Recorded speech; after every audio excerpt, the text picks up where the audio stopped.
الحمد لله نحمده ونستعينه ونستغفره ونؤمن به ونتوكل عليه ونعوذ بالله من شرور أنفسنا ومن سيئات أعمالنا من يهده الله فلا مضل له ومن يضلله فلا هادي له ونشهد أن لا إله إلا الله وحده لا شريك له ونشهد أن سيدنا وسندنا ومولانا محمدا عبده ورسوله أرسله بالحق بشيرا ونذيرا وداعيا إلى الله بإذنه وسراجا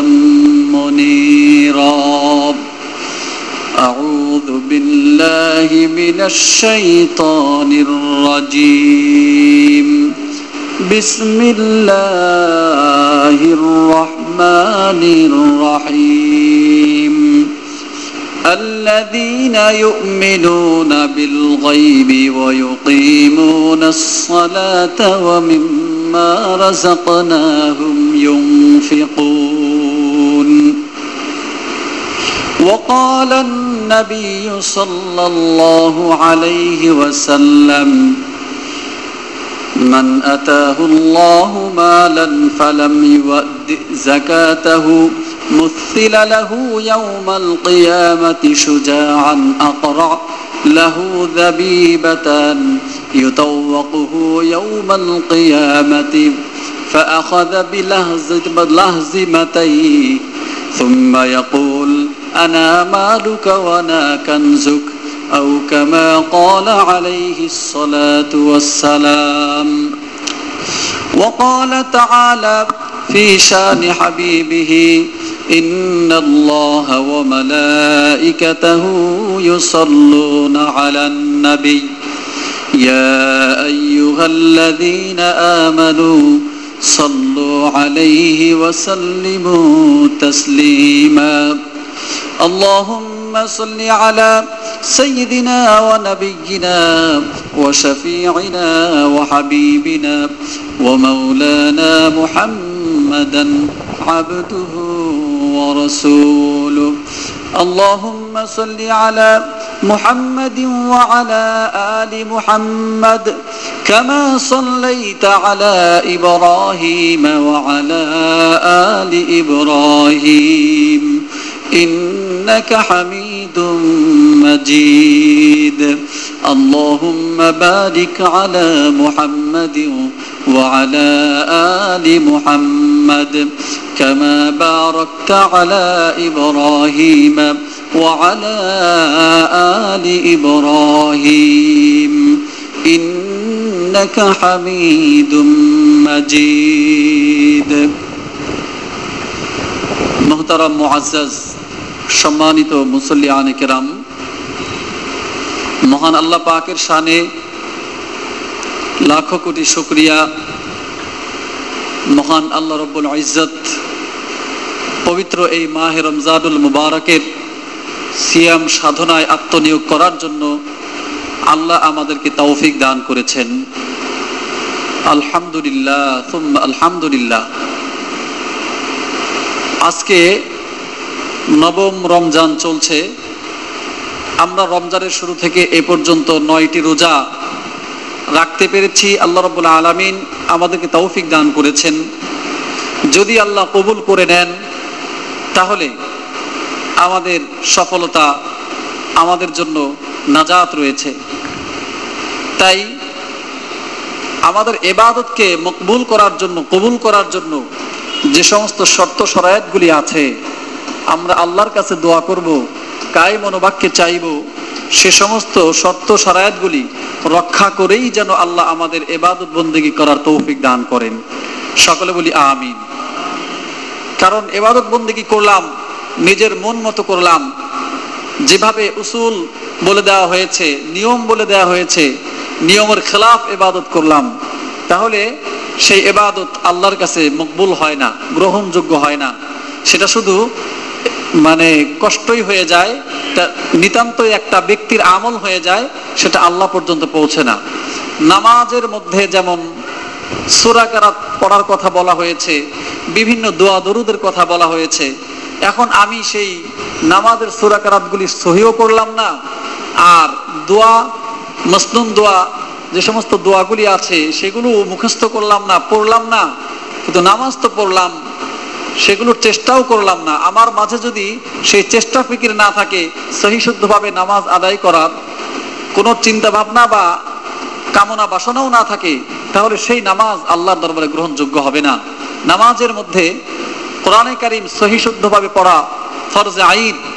প্রত্যেকের জন্য নামাজের মধ্যে যতটুকু মাসনুন কেরাত, যতটুকু ওয়াজিব ফরজ কেরাত আমাদের জন্য নির্ধারিত করে দেওয়া হয়েছে, ওই কেরাতটুকু সহিশুদ্ধভাবে পড়া এটা ফরজ। কেরাত নামাজের অন্যতম এক রুকন। কেরাত হলো নামাজের একটা ফরজ বিষয়। সেই ফরজ হয়তো সূরা ফাতিহা দিয়ে আদায় হয়ে যায়, ফরজ হয়তো সূরা ফাতিহা দিয়ে আদায় হয়ে যায়, বা কোরআনে কারিমের যে কোনো আয়াতে কারিমা পড়লে ফরজ আদায় হয়ে যায়। তারপরে বাকি থাকে ওয়াজিব, সূরা ফাতিহা পড়া ওয়াজিব, অন্য সূরা মিলানো ওয়াজিব। তো কেরাত হিসাবে সূরা ফাতিহাই পড়ি আর যে কোনো সূরাই পড়ি, যে কোনো আয়াতই পড়ি, আমাদের ফরজ আদায় হয়ে যাচ্ছে। এখন আমি যে আমার উপরে যে ফরজ ছিল, এটা শুদ্ধভাবে তার তিলের সাথে তেলাওয়াত করা, এই তার তিলের সাথে তেলাওয়াত করা আমার উপরে ফরজ। এই ফরজ দায়িত্ব যদি আমি ঠিক মতো শিখে আমল না করি, তাহলে তো এই নামাজটা আল্লাহর কাছে মকবুল হবে না। এই জন্য আমার চেষ্টা করতে হবে। হ্যাঁ, আমি যদি চেষ্টা করে না পারি, সেটার ব্যাপার ভিন্ন, মাসালা ভিন্ন। আল্লাহ রাব্বুল আলামিন তার এই চেষ্টার উপরে তার নামাজগুলি কবুল করে নিতে পারেন। কিন্তু একজন ব্যক্তি, তার নামাজের কেরাত শুদ্ধ নয়, তার নামাজের দোয়াগুলি শুদ্ধ নয়, কিন্তু সে চেষ্টাও করে না, কোনো ফিকিরও নাই, আমল তো করতেছে, নামাজ পড়তেছে, তার ব্যাপারে এতটুকু ধমকি আসে যে তার নামাজ আল্লাহর দরবারে কবুল হবে না, কারণ ওই ধরনের নামাজগুলিকে তার মুখের উপরে নিক্ষেপ করা হয়। এই জন্য প্রত্যেকটা মানুষের জন্য জরুরি কোরআনে কারীম সহিশুদ্ধভাবে তেলাওয়াত শিখা। এই জরুরি বিষয়টাকে এড়াবার কোনো সুযোগ কোনো মুসলমানের জন্য নাই। আমরা ছোটবেলায় যারা কোরআনে কারীম শিখতে পারিনি, তারা এখন চেষ্টা করি, বিভিন্ন সময় সুযোগে আমরা এই সুযোগ গ্রহণ করি। আমাদের মসজিদেও তারাবির পরে বয়স্ক ভাইদের জন্য কোরআনে কারীম শেখার এক কোর্স রাখা আছে। আমাদের যাদের সুযোগ হয় তারা এখানে পরিশ্রম করি, সময় দেই। এই চেষ্টাটুকু আল্লাহর কাছে যদি মকবুল হয়ে যায়, আপনার বিগত ইবাদত সবগুলি তো আল্লাহ কবুল করে নিতে পারেন। কিন্তু আমি যদি চেষ্টাই না করি, তাহলে কেন কবুল করবেন? আমাকে দেখাতে হবে যে আমি, হে আল্লাহ, আমি তোমার গোলাম, যা কিছু করার ছিল আমি করার জন্য চেষ্টা করছি। হয়তো আমার আমল পারফেক্টলি হচ্ছে না, কিন্তু আমার চেষ্টা তো আমি ত্রুটি করছি না, তাই দয়া করে তুমি কবুল করে নাও। এজন্য চেষ্টার ন্যূনতম দিক যদিও আমাদের সামনে আসে, সুযোগ আসে, সেটাকে ইনশাল্লাহ আমরা ব্যয় করব, চেষ্টিত হব ইনশাল্লাহ। আল্লাহ আমাদের কবুল করেন। তো এই জন্য যে ইবাদত বন্দিগি যা আছে তার শর্ত শরায়েত অনুযায়ী ইবাদত করতে হবে। নিজের মন গড়া মতো ইবাদত করলে আল্লাহ রাব্বুল আলামিন গ্রহণ করবেন না। বরং কোনো কোনো ক্ষেত্রে নিজের মন গড়া মতো ইবাদত করলে বরং সওয়াব তো হবেই না, বরং সে গুনাহগার হবে। আল্লাহ বলেন যে ইবাদত বন্দিগি করবে শুধুমাত্র আমার জন্য, শুধুমাত্র আমাকে খুশি করার জন্য। এখন আমার মন চায় যে ইবাদতের একটা প্রাতিষ্ঠানিক রূপ আছে সমাজে, এটার একটা গ্রহণযোগ্যতা আছে, ইবাদত করলে মানুষ তাকে বিশ্বাস করে, মানুষ তাকে ভালোবাসে, মানুষ তাকে সম্মান করে, তাই আমি ইবাদত করি। এখন এটা তো একটা ইবাদত হলো, কিন্তু এই ইবাদত আল্লাহ রাব্বুল আলামিনের কাছে গ্রহণযোগ্য তো হবেই না, বরং এর জন্য সে মারাত্মক ধরনের গুনাহগার হবে। কেমন গুনাহগার? বলা হয়েছে যারা রিয়া করে, যারা লোক দেখানো ইবাদত বন্দেগী করে, তাদের ব্যাপারে কোরআনে কারীম বলছে যে তারা ওই ব্যক্তিদের মতোই, কাল্লাযীনা লা ইউমিনুনা বিল আখিরাহ, কাল্লাযীনা লা ইউমিনুনা বিল্লাহি ওয়াল ইয়াউমিল আখিরাহ। যারা লোক দেখানোর উদ্দেশ্যে ইবাদত বন্দেগী করে, তাদের এই চেষ্টা পরিশ্রম ওই ব্যক্তির মতোই যেই ব্যক্তি আল্লাহ এবং আখিরাতকে বিশ্বাস করে না, তার যেমন অবস্থান, এই লোক দেখানো ইবাদত বন্দেগী করার কারণে এর অবস্থানটাও সে পর্যায়ে চলে যায়। সুতরাং ইবাদত বন্দেগী করতে হবে আল্লাহ রাব্বুল আলামিনের দেয়া নির্ধারিত শর্ত মোতাবেক, আল্লাহ রাসূল যেভাবে আমাদেরকে বলেছেন ঠিক সেইভাবে। এর বাহিরে যাওয়ার চেষ্টা করা, এর বাহিরে যাওয়া আমাদের জন্য মারাত্মক ধরনের পরিণতি বহন করে নিয়ে আসবে। আল্লাহ রাব্বুল আলামিন সেসব থেকে আমাদের হেফাজত করুন। আমরা রমজানের শুরু থেকে এ পর্যন্ত 9টি রোজা আল্লাহ রাব্বুল আলামিনের নির্দেশ মতে আদায় করতে চেষ্টা করেছি এবং বাকি রমজানের রোজাগুলিও সেভাবেই আদায় করার জন্য চেষ্টা করব। আর আল্লাহ যেন আমাদের এই ইবাদতগুলি দয়া করে কবুল এবং মঞ্জুর করে নেন। তো আজকে যে বিষয়টা নিয়ে আলোচনা করব সেটা হলো ইসলামে যাকাতের অবস্থান এবং তার বিধান কি। যেহেতু সাধারণ মুসলমান সম্পদশালী ভাইরা যাকাত আদায় করে থাকেন এবং সিংহভাগ মুসলমান ভাইরা রমজানকেই যাকাত আদায়ের একটা মাস হিসাবে গণ্য করে থাকেন, হিসাব করে থাকেন এবং এই খেয়ালে, এই বিশ্বাসে যে রমজানে যে কোনো আমলের, যেহেতু নফল আমল হলে 70টি নফল আমল হলে ফরজের মতো সওয়াব হয়ে যায়, আর ফরজ আমল হলে 70টি ফরজ আদায় করার সওয়াব হয়ে যায়, এই জন্য রমজানকেই তারা যাকাত আদায়েরও একটা মাস হিসাবে ধরে নেন। তবে সাধারণ একটা মাসালা হলো, যার যখন যেই মাসে যেই দিনে বছর পুরা হয়ে যাবে সেই সময়ে তার যাকাত আদায় করা জরুরি। যেমন একজন মানুষের যদি মুহররম মাসে তার 1 বছর পুরা হয়ে যায়, তার কাছে সম্পদ ছিল নিসাব পরিমাণ, এই মুহররম মাসেই তার বছর পুরা হয়ে যাওয়ার সাথে সাথে ওই যাকাত আদায় করা তার উপরে জরুরি। তবে সাধারণভাবে মানুষ হিসাব করতে করতে রমজানকেই 1 মাস, মানে বছরের এক প্রান্ত থেকে অন্য প্রান্ত হিসাবে ধরে নেয়। সেই হিসেবে রমজানে প্রত্যেক মসজিদেই যাকাত সম্পর্কে আলোচনা করা হয়। আর যাকাত হলো ইসলামের মধ্যে অন্যতম এক রুকন, মিন আরকানিল ইসলাম, ইসলামের রুকন সমূহ থেকে যাকাত অন্যতম একটি। বলা হয়েছে যাকাত হলো 3 নম্বর রুকন। কোরআনে কারিমে সূরা বাকারার 3 নম্বর আয়াতে আল্লাহ রাব্বুল আলামিন মুত্তাকিদের সিফাত বর্ণনা করা প্রসঙ্গে বলেন, প্রথমে বলেছেন তাওহীদ রিসালাতের বিশ্বাস সম্পর্কে, এরপরে ইকামাতে সালাত, নামাজ কায়েম, এরপরেই হলো যাকাত। যাকাত সম্পর্কে আল্লাহ বলেছেন, যেমন আমি একটু আগে আয়াতে কারিমা তেলাওয়াত করলাম, হুদাল লিল মুত্তাকিন আল্লাযীনা ইউমিনুনা বিল গায়ব ওয়া ইউকিমুনাস সালাতা ওয়া মিম্মা রাযাকনাহুম ইউনফিকুন। এই আয়াতের মধ্যে আল্লাহ রাব্বুল আলামিন প্রথমে বললেন যে মুত্তাকি কারা কারা হবে, কারা কারা আমার ঘোষিত সফলতার মধ্যে আসতে পারবে, যারা আমার এই নিয়ম শৃঙ্খলাগুলি পালন করবে। তার মধ্যে 1 নাম্বার হলো গায়েবে বিশ্বাস, যার মধ্যে এসে যায় তাওহীদ রিসালাত, আখিরাতের বিশ্বাস, ফেরেশতাগুলোর উপর বিশ্বাস, অর্থাৎ তাওহীদ রিসালাতের উপরে। তাওহীদ মানে হলো আল্লাহ রাব্বুল আলামিনের একত্ববাদের উপরে যত শাখা প্রশাখা আছে সব সহ বিশ্বাস করা। আর রিসালাত বলে আল্লাহর নবী এসে আমাদেরকে যা কিছু বলেছেন তার উপর বিশ্বাস পয়দা করা, আল্লাহর রাসূলকে বিশ্বাস করা, এ হলো তাওহীদ রিসালাত। আর ইকামাতে সালাত তারপরেই। দ্বিতীয় নাম্বার হলো নামাজ কায়েম করা। আর 3 নম্বরে বলছে ওয়া মিম্মা রাযাকনাহুম ইউনফিকুন, আর আমি যেই সম্পদ তাদেরকে দিলাম, যে রিজিক তাদেরকে দিলাম, এই রিজিক থেকে তারা আল্লাহর পথে ব্যয় করে। এটা হলো যাকাত। এই যাকাতের কথা আল্লাহ রাব্বুল আলামিন 3 নম্বরে বললেন। আর যাকাতের ব্যাপারে যত জায়গায় আল্লাহ রাব্বুল আলামিন বলেছেন, মানে বিশেষ করে যাকাতের ব্যাপারে ব্যয় করার কথা যখন বলেছেন, তখন আল্লাহ বলেছেন যে তোমাদেরকে যাকাতের যে মাল দেওয়া হয়েছে এটা তোমাদের না।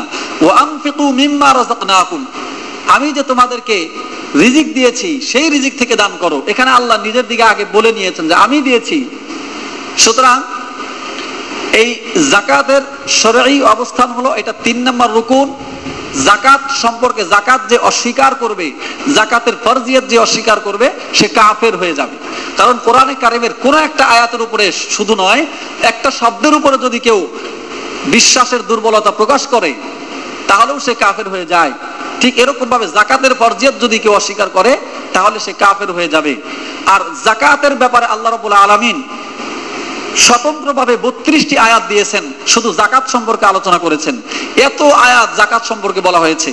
আর নামাজ সম্পর্কে, নামাজের সাথে বলেছেন 70-এরও বেশি জায়গায় নামাজের সাথে যাকাতের কথা বলে দিয়েছেন, নামাজের সাথে যাকাতের কথা বলে দিয়েছেন। এই জন্য নামাজ এবং যাকাত, সাহাবায়ে কেরামের মধ্য থেকে কেউ কেউ একথা বলেছেন যে নামাজ এবং যাকাতের মধ্যে অবস্থানগত কোনো পার্থক্য নাই, যে নামাজ আগে তারপরে যাকাত, তা নয়, বরং নামাজ এবং যাকাত একই পর্যায়ের ইবাদত।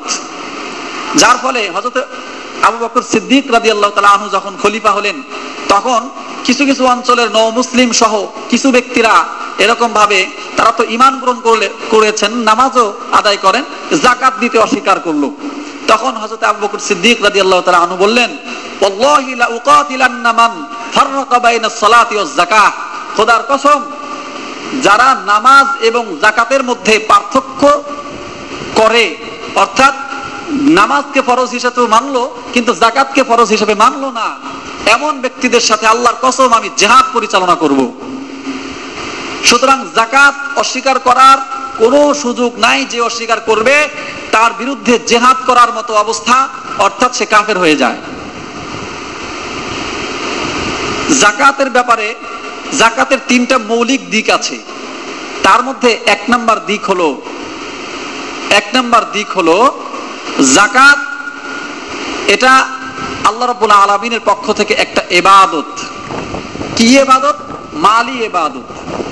নামাজের মধ্যে যেমন আল্লাহ রাব্বুল আলামিনের ইবাদত বন্দেগী হয়, গোলামি প্রকাশ করা হয়, নিজের জবান দিয়ে, নিজের দেহ দিয়ে, নিজের মন মানসিকতা দিয়ে, ভাষা দিয়ে, সব কিছু দিয়ে আল্লাহর দরবারে এসে একজন বান্দা দীনতা প্রকাশ করে, অসহায়ত্ব প্রকাশ করে, আর নিজেকে গোলাম হিসাবে, এরকম দাস হিসাবে নিজেকে প্রকাশ করে নামাজের মধ্যে। আর ঠিক ওইরকম ভাবে যাকাতের মধ্যে আল্লাহ রাব্বুল আলামিন তাকে যেই মাল দিয়েছেন, সম্পদ দিয়েছেন, এই সম্পদ যে আসলে তার না, এই কথার প্রমাণ দিয়ে সেই সম্পদের যাকাত দিয়ে আল্লাহ রাব্বুল আলামিনের রাস্তায় দিয়ে এই সম্পদগুলি ব্যয় করে, কুরবানি করে এই কথা প্রকাশ করে, আল্লাহ তুমি যা কিছু দিয়েছো এ তো আমার না, এ হলো তোমারই, তাই আমি তোমার রাস্তায় এগুলো বিলীন করে দিলাম শুধুমাত্র তোমাকে পাওয়ার জন্য, তোমার যে আমি দাস একথা প্রমাণ দেওয়ার জন্য। তো যাকাত একটা ইবাদত, নামাজ যেমন একটা ইবাদত, যাকাত এটা একটা ইবাদত। এ হলো যাকাতের প্রথম দিক, এটা একটা ইবাদত, মালি ইবাদত। দ্বিতীয় নাম্বার দিক হলো যাকাতের মাধ্যমে দুস্থ, অভাবী, গরিব, মিসকিন, অসহায়, এরকম ভাবে এতিম যারা আছে তাদের সহযোগিতা হয়, তাদের জীবনের একটা নিশ্চয়তা আসে। এই জন্য যাকাত ইসলামের মধ্যে একটা মানবিক দিকও সুন্দরভাবে পরিস্ফুটিত করা হয়েছে এই যাকাতের মাধ্যমে। একথা প্রমাণ হয়েছে যে ইসলাম প্রত্যেকটা ব্যক্তি সম্পর্কে সুনির্ধারিত নিয়ন্ত্রণটা দিয়েছেন। প্রত্যেকটা মানুষ যাতে দুনিয়ার বুকে সুখে শান্তিতে থাকতে পারে এবং কোনো ধরনের মানসিক চাপ, কোনো ধরনের অভাব অনটন, কোনো ধরনের কষ্টে না পড়ে, এর একটা বিধান চূড়ান্ত করে আল্লাহ রাব্বুল আলামিন দিয়েছেন। তাই বলা হয়েছে এক সময় হযরত ওমর রাদিয়াল্লাহু তাআলা আনহুর যুগে যাকাত যেহেতু সমানভাবে সুন্দরভাবে বন্টন করে দেওয়া হতো, যাকাত যেহেতু আদায় করা হতো, এই জন্য সেই সময় এমন একটা পরিস্থিতি এসেছিল যে পরবর্তীতে কাকে যাকাত দেওয়া হবে সে দেওয়ার মতো কোনো মানুষ খুঁজে পাওয়া যায় না। প্রত্যেকেই যাকাতের টাকা নিয়ে ঘুরে যে কাকে যাকাত দেওয়া যায়। অথচ ওই সমাজেই গরিব মানুষ ছিল, এর আগে মিসকিন ছিল, এতিম ছিল, সেই এতিম মিসকিনরা রীতিমতো শুধু ধনীরা যাকাত আদায় করেছে। এই জন্য গরিব মিসকিন বলে আর কেউ ছিল না ইসলামী রাষ্ট্র ব্যবস্থাপনার মধ্যে। বিশ্বের বুকে এমন কোন নজির কোন রাষ্ট্র দেখাতে পারবে না যারা মানবতার ধ্বজাধারী বলে আজকে শাসক হয়ে দাঁড়িয়েছে সারা বিশ্বের বুকে। মানবতা মানবতা বলে চিৎকার করে, কত মানবিক সংগঠন তারা গঠন করেছে, কিন্তু আজ পর্যন্ত তারা এই নিশ্চয়তা দিতে পারে নাই যে এমন একটা রাষ্ট্র তারা গঠন করতে পারে নাই যেই রাষ্ট্রের মধ্যে কোনো বৈষম্য নাই, যেই রাষ্ট্রের মধ্যে কোনো গরিব মানুষ নাই, যাদের জীবনের নিশ্চয়তা আছে, তারা সচ্ছলভাবে দুমুঠো ভাত খেয়ে চলতে পারে। এমন মানুষ যে সবাই তা নয়, বরং প্রত্যেক রাষ্ট্রে গরিব মানুষের সরাসরি, এবং এই গরিবের হার ক্রমান্বয়ে শুধু বেড়ে যাচ্ছে, ধনীদের চেয়ে গরিবের সংখ্যা ক্রমান্বয়ে বেড়ে যাচ্ছে। সুতরাং এই ইসলামী খেলাফত ধ্বংসের পর থেকে নিয়ে আজ পর্যন্ত এমন কোন কল্যাণ রাষ্ট্র প্রতিষ্ঠা হয় নাই যে রাষ্ট্রের মধ্যে গরিব মানুষ ছিল না, যারা অন্যে কষ্ট করে না, পোশাকে কষ্ট করে না, মৌলিক অধিকারগুলো তাদের আদায় হয়, এরকম কোন রাষ্ট্র নাই কোথাও। সুতরাং শুধুমাত্র ইসলামই এই নজির দেখিয়েছে, যেখানে এমন একটা ব্যবস্থাপনার কারণে যে একটা পরিস্থিতি এসেছিল যেখানে যাকাত গ্রহণ করার মতো কোনো মানুষ ছিল না, প্রত্যেকটা মানুষ শুধু যাকাত দিতে চায়। যার ফলে ইতিহাস প্রমাণ আছে যে ওমর রাদিয়াল্লাহু তাআলা আনহুর যুগে যখন নিজস্ব রাষ্ট্রে যাকাত দেওয়ার কোনো মানুষ নাই, যাকাত খাওয়ার কোনো মানুষ নাই, তখন এই যাকাতের পয়সাগুলো অন্যান্য রাষ্ট্রে পৌঁছে দেওয়া হতো। সুতরাং ইসলাম কত সুন্দর ব্যবস্থাপনা রেখেছে। তাই ইসলামের দ্বিতীয় দিক হলো যে যাকাত এটা মানবীয় একটা দিক, মানুষের দুঃখ কষ্ট দূর করার জন্য, অসচ্ছলতা, দরিদ্রতা এগুলো দূর করার জন্য জাকাতের মুখ্য ভূমিকা রয়েছে। আর জাকাতের তৃতীয় দিক হলো তাজকিয়ায়ে নফস তথা আত্মশুদ্ধি। কিভাবে সেটা? মানুষের মাঝে সম্পদের সাথে আর মানুষের অন্তরের সাথে একটা যোগসূত্র আছে। মানুষ যে যত বেশি সম্পদ নাড়ানাড়ি করে, সেই সম্পদের প্রতি তার একটা আকর্ষণ, একটা মোহ, একটা লোভ, লালসা তৈরি হয়ে যায়। তাই আল্লাহ রাব্বুল আলামিনের নির্দেশ, তোমরা জাকাত আদায় করো। একজন মানুষ বলতে পারবেন যার জাকাত এসেছে, জাকাতের টাকাগুলি, যেমন মনে করেন একজন মানুষের 40 কোটি টাকা আছে, তার মূল ক্যাপিটাল 40 কোটি টাকা। এখন এই 40 ভাগের 1 ভাগ 1 কোটি টাকা তাকে জাকাত আদায় করে দিতে হবে। এখন এই 1 কোটি টাকা তিনি জাকাত আদায় করতে যাবেন, তার হারটা কিরকম করে তার কাছে জিজ্ঞাসা করলে বোঝা যাবে যে 1 কোটি টাকা মানুষকে দিয়ে দিবে কোনো কারণ ছাড়াই, কোনো বেনিফিট ছাড়াই মানুষকে দিয়ে দাও, কি আশ্চর্য কথা! 1 কোটি টাকা কি গাছে ধরেছে? কত কষ্ট করে অর্জন করেছি, তার কাছে জিজ্ঞাসা করলে বোঝা যাবে যে তার কেমন করতেছে অন্তরটা। এখন আল্লাহ বলে যে তোমরা জাকাত আদায় করে দাও, এই টাকাটি তোমার না, মানুষকে দিয়ে দাও। এই টাকার কুরবানি, এই টাকার কুরবানিটা প্রমাণ করে যে সে যে লোভী নয়, আল্লাহর হুকুমের সামনে সেই টাকাগুলি কুরবানি করে দিচ্ছে। এভাবে তার আত্মা থেকে সম্পদের মোহ দূর হয়। আর সম্পদের মোহ দূর হওয়া তাজকিয়ে নফসের একটা রুকন। অনেক রুকনের মধ্যে সম্পদের মোহ আসা, লোভ আসা, এটা যেমন অন্তরের একটা রোগ। এই রোগের চিকিৎসা হলো ঠিকমতো জাকাত আদায় করা। এরপরে রোগ যদি আরো কঠিন হয়, তারপরে ফেতরা দাও, তারপরে এরকম ভাবে আরো নফল সদকা করো। যার যত রোগ কঠিন, চিকিৎসাও সেরকম ভাবেই দেওয়া হয়েছে। তাই তাজকিয়া নফসের একটা অন্যতম রুকন হলো জাকাত। কোরআনে কারিমে আল্লাহ রাব্বুল আলামিন বলেছেন, খুয মিন আমওয়ালিহিম সাদাকাতান তুতাহিরুহুম ওয়া তুযাক্কিহিম বিহা। মহান আল্লাহ রাব্বুল আলামিন তার নবীকে বলেন, আপনি ওই সমস্ত ধনীদের কাছ থেকে যাকাতগুলো আদায় করে তাদের আত্মাকে আপনি পরিশুদ্ধ করে দেন। অন্য আয়াতে বলা হয়েছে, ওয়াসায়ুজান্নাবুল আতকাল্লাযী ইউতি মালাহু ইয়াতাযাক্কা। আমি সেই সমস্ত মুত্তাকি পরহেজগারদেরকে অচিরেই জাহান্নাম থেকে মুক্তি দান করব, যারা নাকি তাদের সম্পদের যাকাত আদায় করে অন্তরকে পরিশুদ্ধ করে নিয়েছে। এই আয়াতের মধ্যে আল্লাহ রাব্বুল আলামিন অন্তরের পরিশুদ্ধতার একটা মানে যোগসূত্র পয়দা করে দিলেন জাকাতের সাথে। জাকাতের এই তিনটে দিক আমরা পাই। একটা হলো একটা নিরেট মালি ইবাদত, 2 নাম্বার এটা হলো মানবীয় একটা দিক, 3 নাম্বার এটা হলো তাজকিয়া নফসের একটা উপকরণ। এই তিনটা দিক জাকাতের মৌলিক রয়েছে। এছাড়াও এই জাকাতের হুকুম কিন্তু শুধুমাত্র ইসলামের মধ্যেই নয়, ইসলাম পূর্ব যুগে বিভিন্ন নবীদের যুগেও জাকাতের হুকুম ছিল। কোরআনে কারিমে সূরা আম্বিয়ার মধ্যে আল্লাহ রাব্বুল আলামিন হযরতে ইব্রাহিম আলাইহিস সালাতু ওয়াস সালাম, হযরতে মানে ইসহাক আলাইহিস সালাম এবং তার পুত্র ইয়াকুব আলাইহিস সালাতু ওয়াস সালামের নাম ধরে ধরে তারপরে উল্লেখ করেন, وأوحينا إليهم فعل الخيرات وإقام الصلاة وإيتاء الزكاة وكانوا لنا عابدين। আল্লাহ রাব্বুল আলামিন এখানে বলেন যে আমি তাদেরকে সৎ কাজ করার নির্দেশ দিতাম, আর যাকাত নামাজ কায়েম করার নির্দেশ দিতাম, যাকাত আদায় করার নির্দেশ দিতাম, কেননা তারা ছিল আমার একনিষ্ঠ আবেদ বান্দা। ইসমাঈল আলাইহিস সালামের ব্যাপারেও কোরআনে কারিমে আসছে, ওয়াকানা ইয়ামুরু আহলাহু বিস-সালাতি ওয়াজ-যাকাত, যে ইসমাঈল আলাইহিস সালাম তার আহাল ও পরিবার পরিজনকে, তার কওমকে তিনি নামাজ আদায় এবং যাকাত আদায় করার জন্য নির্দেশ দিতেন। হযরত ঈসা আলাইহিস সালামের ব্যাপারে কোরআনে কারিমে বর্ণিত হয়েছে যে ইন্নী আবুদুল্লাহ আতানিয়াল কিতাবা ওয়া জাআলানি নাবিয়্যা ওয়া জাআলানি মুবারাকান আইনামা কুনতু ওয়া আওসানি বিস-সালাতি ওয়াজ-যাকাতি মা দুমতু হাইয়্যা। হযরত ঈসা আলাইহিস সালাম বলেন যে আল্লাহ রাব্বুল আলামিন আমাকে নামাজ আদায় এবং যাকাত আদায় করার ব্যাপারে নির্দেশ দান করেছেন।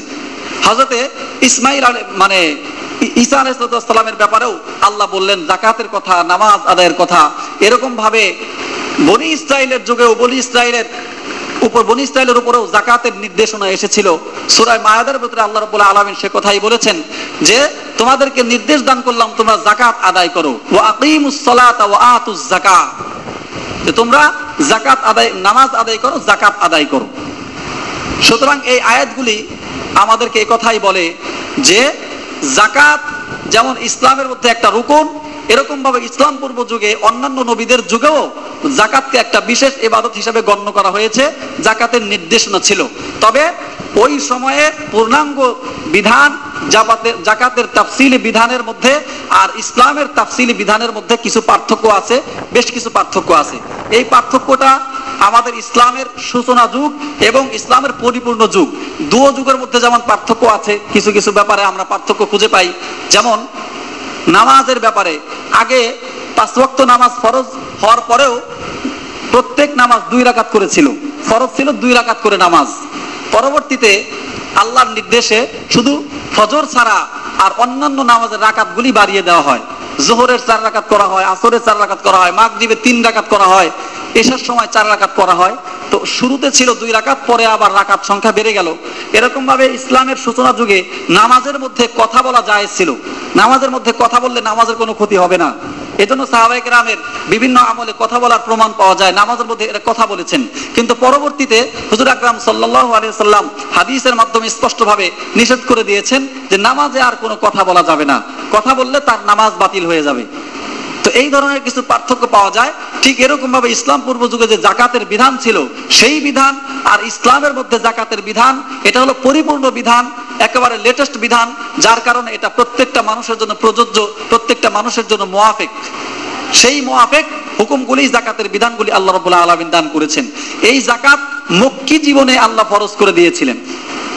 অনেকে ইতিহাসবিদ লিখেছেন যে যাকাত ফরজ হয়েছে হিজরতের পরে। তাদের এই বলার পিছনে একটা কারণ আছে। কারণটা হলো নবী আকরাম সাল্লাল্লাহু আলাইহি সাল্লাম হিজরতের পরে যাকাতের পূর্ণাঙ্গ বিধান আল্লাহ রাব্বুল আলামিনের কাছ থেকে পান। কিন্তু যাকাতের সূচনা মানে যাকাতের একটা হুকুম, এটা কিন্তু মক্কা জীবনেই শুরু হয়ে গেছে। যেমন সূরা মুমিনুন, তারপরে সূরা নামল, এরপরে সূরা লুকমান, এই সমস্ত সূরাগুলির সূচনাতে যাকাতের হুকুম এসেছে। আর এই সূরাগুলি প্রত্যেকটা সূরাগুলি মক্কায় অবতীর্ণ।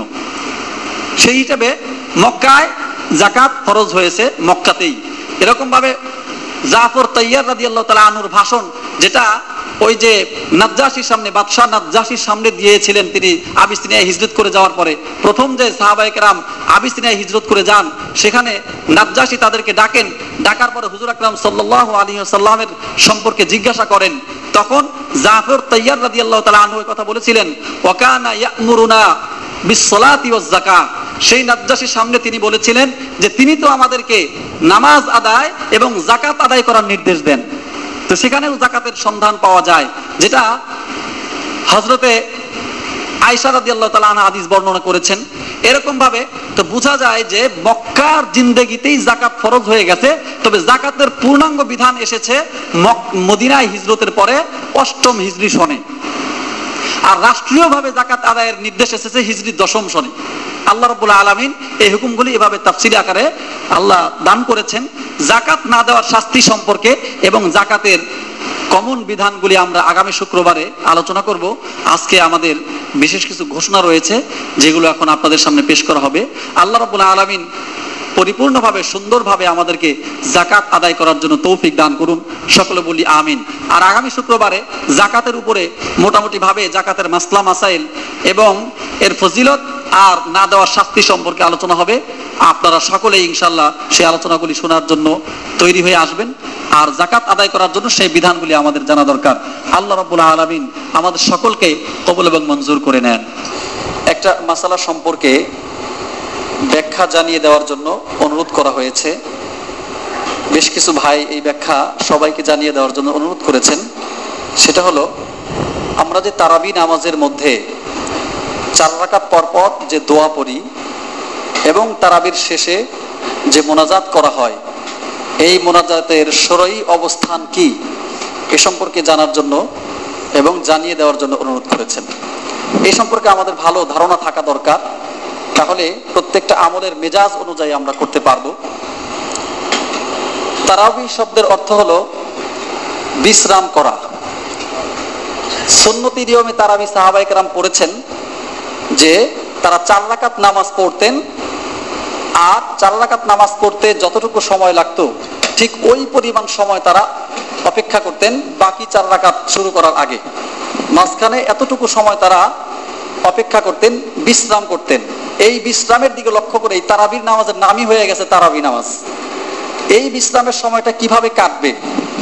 তো বলা হয়েছে এই সময়টুকু ইচ্ছা করলে কেউ তার প্রয়োজন সেরে আসতে পারে, ইচ্ছা করলে কেউ তাসবিহ তাহলিল করতে পারে, ইচ্ছা করলে যে কোনো দোয়া দরুদ পড়তে পারে, ইচ্ছা করলে সে একটু শুয়ে আরামও করতে পারে, তারপরে আবার নতুন করে 4 রাকাত নামাজ পড়া শুরু হতে পারে। এইভাবে 20 রাকাত নামাজ সম্পন্ন করা, সেদিকে লক্ষ্য করেই যেহেতু এই বিশ্রামটা মুখ্য হয়ে দাঁড়ায়, অর্থাৎ দেখতে মনে হয় যেন এই নামাজের পর কিছুক্ষণ পর পরই বিশ্রাম আসতেছে, এদিকে লক্ষ্য করেই তারাবি নামাজ বলা হয়। বাকি পরবর্তীতে যেহেতু এটা লম্বা সময় নষ্ট হয়ে যায় মনে হয়, আর মানুষের এত অপেক্ষা করার সময়ও নেই, সেই হিসাবে কিছুক্ষণ সময় অবস্থান করার বা অপেক্ষা করার একটা রেওয়াজ চালু আছে। সেই হিসাবে আমরা 4 রাকাত নামাজ পর পর একটু সময় অপেক্ষা করে আবার বাকি নামাজ শুরু করি। তো এই যে মাঝখানে অবস্থান করা, এই সময়টুকুতে ওই একই নিয়ম ধারা প্রবর্তিত আছে যে আমরা সেখানে তাসবিহ তাহলিল যে কোনো দোয়া দরুদ পড়ে কাটাতে পারি। অবশ্য আমরা যে দোয়াটা পড়ি সুবহানাদিল মুলকি ওয়াল মালাকুতি, এই যে দোয়াটা যে পড়ি এটাও করতে পারি, কোনো অসুবিধা নেই। এটাও আল্লাহ রাব্বুল আলামিনের প্রশংসা সম্বলিত একটা বাক্য। তবে এই বাক্য যদিও হাদিসে নাই বা কোরআন বা হাদিসের মধ্যে এই দোয়া নাই, তবুও যেহেতু আল্লাহ রাব্বুল আলামিনের প্রশংসা বাক্য, সেই হিসেবে উলামায়ে কেরাম এটা পড়তে নিষেধ করেন নাই। সুতরাং পড়তে আমরা পড়ি, পড়ার মধ্যে কোনো অসুবিধাও নাই। বাকি কেউ যদি এই দোয়া না পড়ে অন্য কোনো দোয়া দরুদও পড়েন তাতেও কোনো সমস্যা নাই। কেউ যদি দোয়া দরুদ না পড়ে চুপ করে বসেও থাকেন তাও কোনো দোষের নয়। এই হলো মোটামুটি দোয়া সম্পর্কে আমাদের জানা। আর ঠিক তারাবি নামাজের পরেও একটা বিশেষ মোনাজাত আমরা করে থাকি, আল্লাহুম্মা ইন্না নাসআলুকাল জান্নাতা ওয়া নাউযু বিকা মিনান নার। এই যে দোয়াটা আমরা পড়ে থাকি, এটাও হাদিস শরীফে বর্ণিত বিশেষ কোনো দোয়া নয়। যেহেতু একটা দোয়া করার ক্ষেত্রে আমভাবে অনুমতি আছে, যে কোনো দোয়াই করতে পারে, সেই হিসেবে এই দোয়াটাও করলে কোনো অসুবিধা নাই। কোনো উলামায়ে কেরাম এই পর্যন্ত এই দোয়াকে নিষেধ করেন নাই। বাকি সাথে সাথে এই কথাও আমাদের মনে রাখতে হবে যে এই দোয়াই যে তারাবির সাথে খাস বা তারাবির সাথে এই দোয়ার একটা ইম্পর্টেন্সই আছে, এই কথা মনে করাও কিন্তু ঠিক নয়। কারণ কোন উলামায়ে কেরাম, কোন ফুকাহে কেরাম, কোন মুজতাহিদে কেরাম কেউ এই পর্যন্ত এই দোয়ার কথা উল্লেখ করেননি। কোন ফুকাহে কেরামের কিতাবের মধ্যেও এই দোয়ার কোনো উল্লেখ নাই। যেহেতু দোয়াটা সুন্দর, কিছু বাক্য এখানে আবেদন করা হচ্ছে আল্লাহ রাব্বুল আলামিনের কাছে, তাই এটা পড়তেও কোনো অসুবিধা নাই। কিন্তু এটা মনে করা যে এটাই তারাবির সাথে খাস, এটাই পড়তে হয়, এই মনে করাটা অন্যায়। এটা যেন আমরা মনে না করি। সুতরাং কেউ যদি এই দোয়া না পড়ে তাকে কোনো দোষারোপ করা যাবে না। দোষারোপ করলে এটা আরেকটা অন্যায়ের সূচনা হবে। কেউ এই দোয়া না পড়ে অন্য দোয়াও করতে পারে, এই দোয়াও করতে পারে, এই ইখতিয়ার আছে। এই জন্য এই কথা যেন আমাদের মনে না আসে যে এই দোয়ার সাথে তারাবির সাথে বিশেষ কোনো সম্পর্ক আছে। আমাদের এই অত্র অঞ্চলে এই দোয়াটা তারাবির পরে পড়া হয়, কোনো অসুবিধা পড়া হয়, পড়ুক। কেউ যদি না পড়ে তাতেও আমরা এটা যেন দোষারোপ মনে না করি। এই হিসাবে প্রত্যেকটা আমল তার শরীয়তের মেজাজ অনুযায়ী আমাদের করতে হবে। এই আকীদা বিশ্বাস যেন ঢুকে না যায়, পরবর্তীরা হয়তো এটা মনে করতে পারে যে এই দোয়া এবং তারাবি মনে হয় এক সূত্রে গাঁথা, তারাবির সাথে এই দোয়ার কোনো সম্পর্ক আছে বা হাদিসে বোধহয় এই দোয়াটা বর্ণিত আছে, এরকম মনে করতে পারে। আসলে এরকম মনে করার কোনো অবকাশ নাই।